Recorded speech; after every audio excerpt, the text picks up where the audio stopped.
It's mail time! I got in 2 new packs of microns in the mail today, and I'm giving them both a swatch just to make sure that they're working because I did get them secondhand on Mercari, so I was a little skeptical. But to my pleasure, none of them were dried, and I was really happy with the color selection in the Fine Line Colors pack.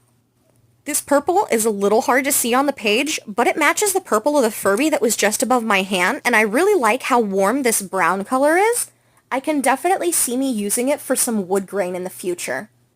I really like the color selection of this pack, and I think the size on them is perfect. They're a 0.5 or a 0.45 millimeters. I love how saturated they are, and they write so smoothly. I also think they're really sturdy, so I don't feel like I'm scared of writing too hard and accidentally breaking it. I used microns all throughout high school. I haven't had them in a couple of years, so I'm really excited to put some back in my collection. I think this blue one that I'm writing with right now and the purple are my 2 favorites.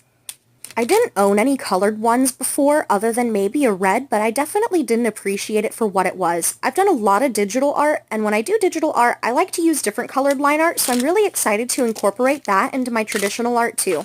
And next up, I'm going to open this Micron brush graphic set.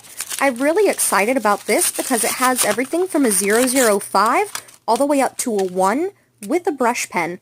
This 005 is so fine, you can barely even see it on the paper, and that's what I love about it.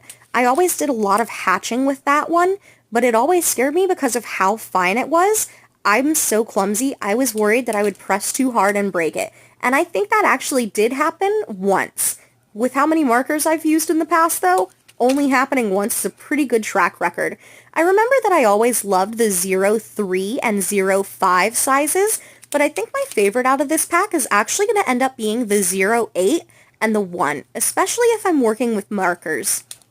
I think that it'll give me a really nice, bold, and clean style and really nice fine lines for my markers to work with, and I can't wait to see them used together. I'm definitely going to invest in another brush tip though. I can't say I'm too impressed by this, but I am really picky when it comes to my brush nibs, and I do like that this one is almost like a felt pen. Out of all of these, which one do you think you would get the most use of? Thank you so much for watching, and let me know in the comments below.